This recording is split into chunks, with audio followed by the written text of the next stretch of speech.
Sharren, Haskell, welcome to 7:30. Hello, Sarah.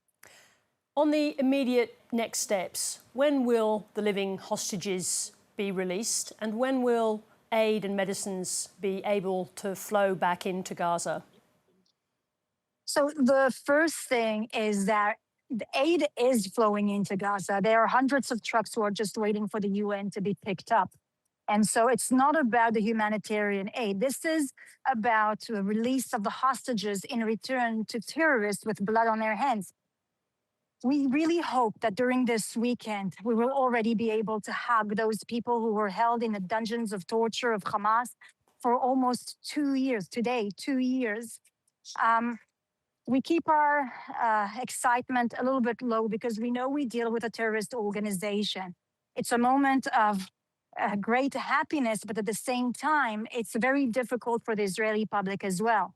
You need to understand that they are going to release hundreds of convicted terrorists who have murdered children and women and innocent men. Those people will be released straight into society without restrictions. Some of them are from Gaza, Hamas operatives who have participated in the 7th of October massacre. And so as much as we are a nation that is breathing and really hopes and is happy to bring our hostages back, it is also a very difficult moment, especially for the families of the victims of those who were murdered by those monsters. And will military activity cease now in Gaza, or only when those hostages are back in Israel? Well, once the agreement is signed, and there's going to be a government discussion at the cabinet just in a few hours from now to speak about the details, I expect it will pass, and then they will need to sign the agreement. But once the agreement is signed, it means that within 72 hours, the hostages will be released. There will be a pause, a ceasefire, a military ceasefire.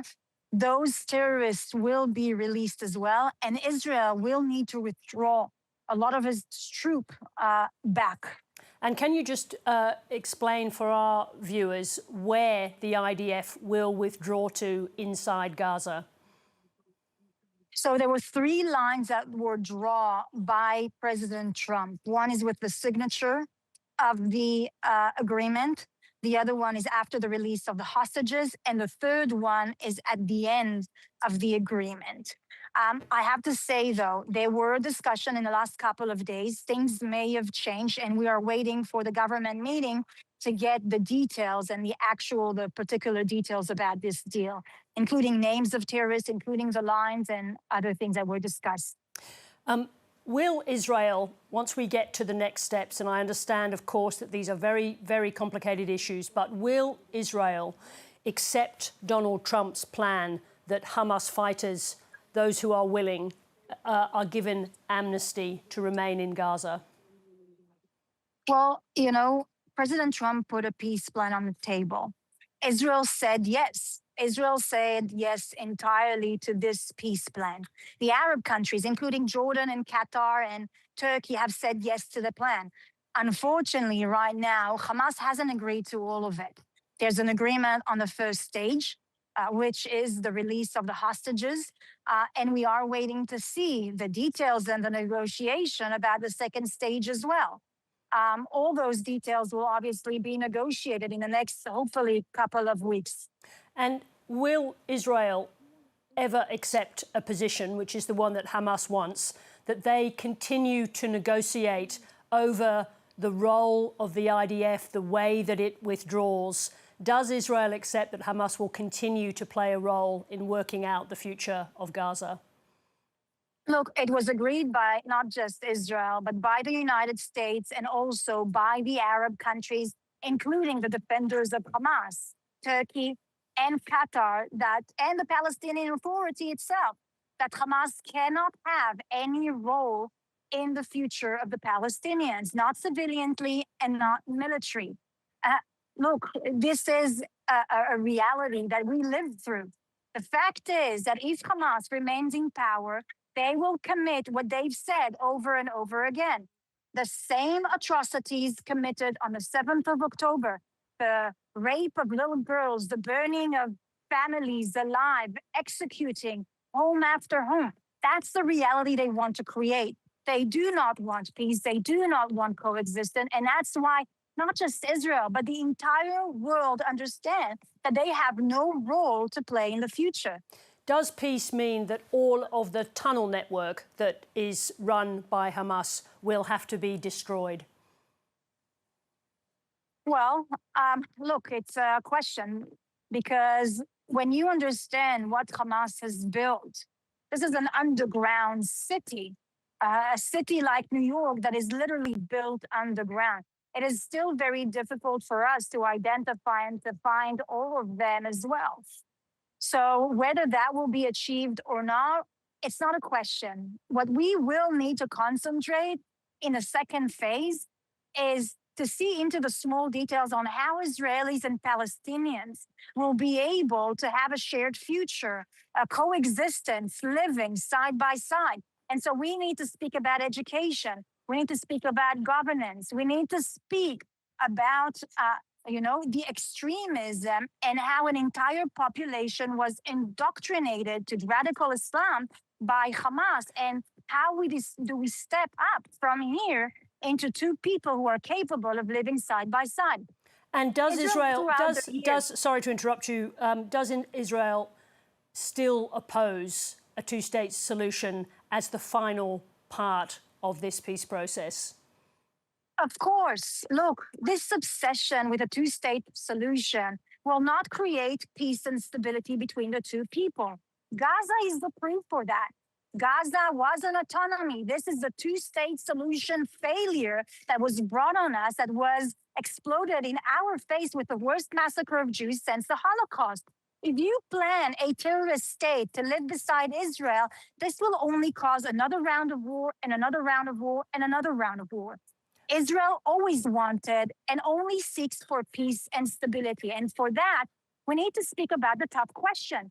We need to speak about education. We need to speak about extremism. We need to speak about radical jihad. Let me just ask you a question about the talks that have just taken place, just briefly, if I can, because, of course, these talks were deadlocked for a very long time. Is it Donald Trump alone who broke the deadlock? So the deadlock was broke because of two main reasons. One is the military pressure, and the second one is Trump pressure on Hamas. Unfortunately, during the very sensitive negotiation that we've had just a couple of months ago, European countries, including Australia, have gifted Hamas and made it very clear to them that the longer this war will continue, the more they will reward Hamas. I mean, you have to understand, when Hamas praises you and thank you, that you are on the wrong side of history. And so that have pushed back and obliterate the chances for the peace negotiation that we're taking on during that time. I'll just stop you, if I may. Let me just jump in there, because President Trump said today publicly that he told Bibi Netanyahu that Israel cannot fight the world. So it seems as though Trump believes that Israel was becoming isolated. Just briefly. Look, Israel, have been through a tough period of time. Okay, we've been in many discussions with many of our allies and many nations that we truly expected to stand beside us during those very difficult times. Look, Donald Trump is the best friend Israel has ever had. He was able to negotiate through pressure on Hezbollah a ceasefire with Lebanon. He was able to negotiate, this is the second ceasefire with Hamas because of pressure on Hamas. He understands it's not about the end result. It's not about the obsession about a Palestinian state. It's about a process, about building constructive steps towards peace, stability, and coexistence. Sharren Haskell, I have to wrap it up there. Thank you very much indeed for joining us. Thank you very much, Sarah. Qatar has been a key mediator in the ongoing talks, and the political leadership of Hamas has resided in Doha for years. Advisor to the Qatari Prime Minister and spokesperson for the Ministry of Foreign Affairs, Dr. Majed Al-Ansari, joins me now. Dr. Al-Ansari, welcome to 7:30. Thank you for having me, Sarah. What is your view? These peace talks were deadlocked for such a long time. What caused the deadlock to be broken?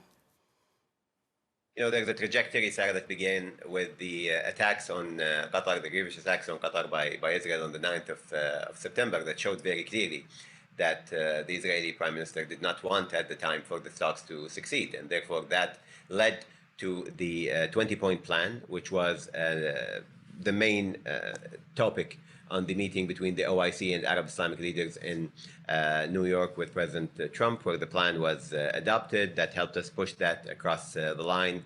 Of course, we do have our reservations about the plan, but at least for the first time, we have a comprehensive plan that offers an end-of-war scenario, that offers complete withdrawal from Gaza, and that offers a complete ban on displacement of Palestinians. And it is something that we are willing to get behind. And the efforts of the last 2 days, it was the most difficult 48 hours in our negotiation.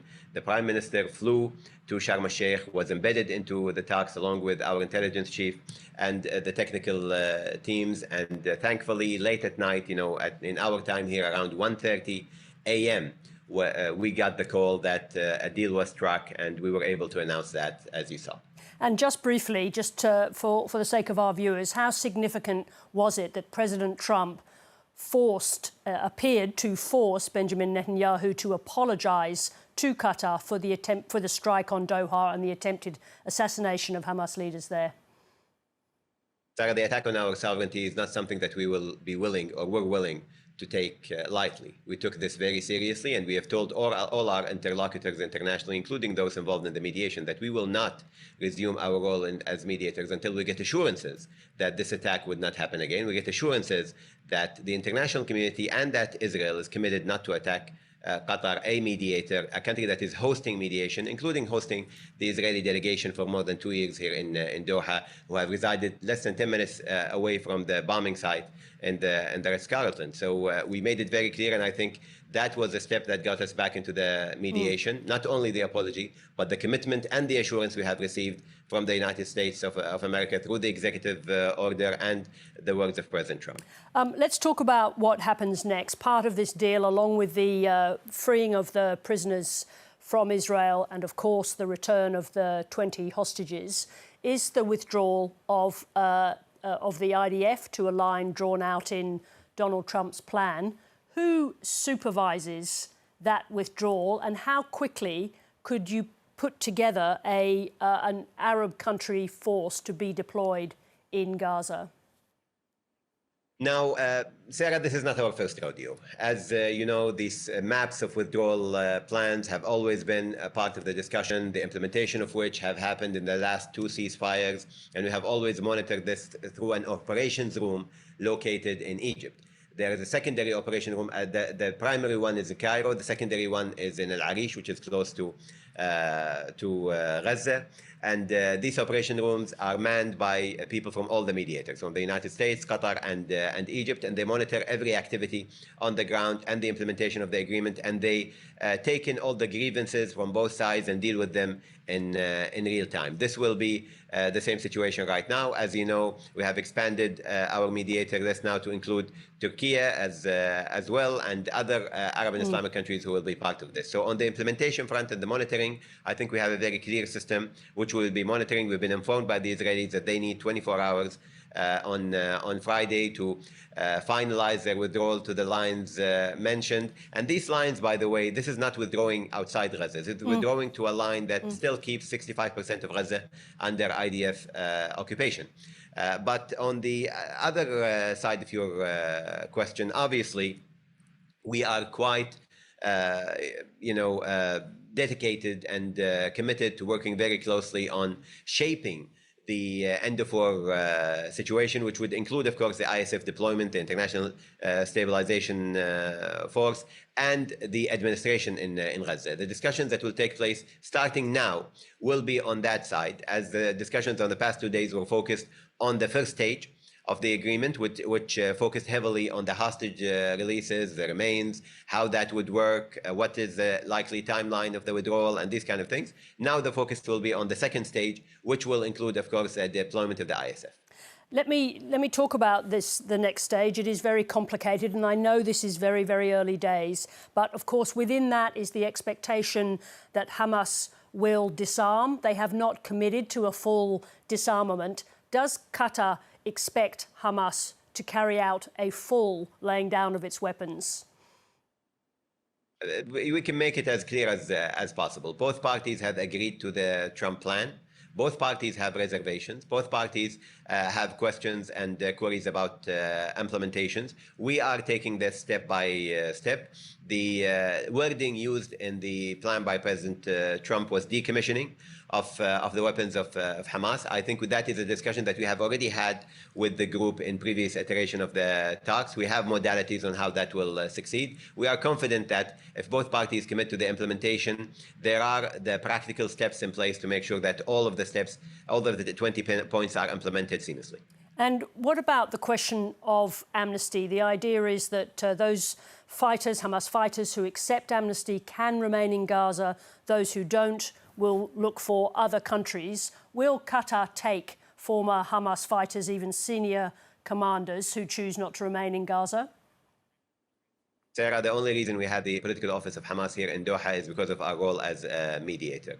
We are committed to making sure that we put in place every parameter that will make this plan succeed. But this is a joint effort, a joint international effort. As you know, a number of Arab and Islamic countries are partners on this plan, including Indonesia and Pakistan and our regional brothers here in the UAE and Saudi Arabia and Jordan and Egypt. And all of them are working together on this. This will not be the effort of one country. This will not be the effort of one mediator. It will be the collective effort of all of us working together with our European partners and the partners in the US to make sure that the basis for peace and the bedrock of peace is created through this plan. And do you think that Hamas accepts the inevitability that they can no longer be the force who decides where Israel goes? They've said they want to play a role in the ongoing negotiations. Israel is dead against it. Will Hamas's role in those negotiations come to an end shortly? I mean, with the interlocutors right now, we have, as you know very clearly, the Palestinian factions, including Hamas, are on the other side of the table. It is up to the Palestinians to decide who represents them in this negotiation and talks. And the delegation from Hamas is still there in the negotiation. It is taking part in this negotiation. We don't see any reason to change the composition unless there is a Palestinian decision over this. And is it also a crucial part of whatever happens next that the tunnel network that Hamas has built is destroyed permanently? As I said, both parties now have their reservations and queries when it comes to implementation. These are issues that will be discussed while we are talking about the second stage and the third stage of implementing the 20-point plan. So I don't want to get the wagon in front of the horse, but these are certainly issues that starting today will be party to the discussion. And just in terms of what happens immediately, do you anticipate that a ceasefire begins from the moment that the hostages arrive in Israel or from the moment that the Israeli government endorses the plan this morning? Well, we are waiting, of course, for the cabinet meeting in Israel to take place, which the main output of that meeting will be the agreement to the prisoner exchange part of the deal. On Friday, we have been informed that the withdrawal will take place. Effectively, the withdrawal is a sign of the ceasefire taking place, and immediately as that happens, the preparations will be in place to start the exchange between prisoners and hostages. We don't have any timeline right now or a specific time when the ceasefire will take place, but this is a trajectory that with the information we have right now, we should expect. And just briefly, how quickly can we expect more aid and more medicines to flow into Gaza? Immediately, as soon as we have the ceasefire in place, we are working with our partners in Egypt and the rest of the countries who are working on this. I can tell you that there is great enthusiasm to get aid into Gaza. This is not by any chance a perfect plan. It does not satisfy the needs of both parties, but no peace deal can do that. One of the main issues right now is that this is for us mainly a humanitarian breakthrough. It doesn't have to be a political victory for any party, but it is certainly a humanitarian breakthrough which we will utilize, and we hope that it would result in end of war and for the people of Gaza and the people of Israel to enjoy a needed peace that they have not seen for so many years now. Dr. Majed Al-Ansari, thank you very much for joining me today, particularly today. Thank you. Thank you for having me.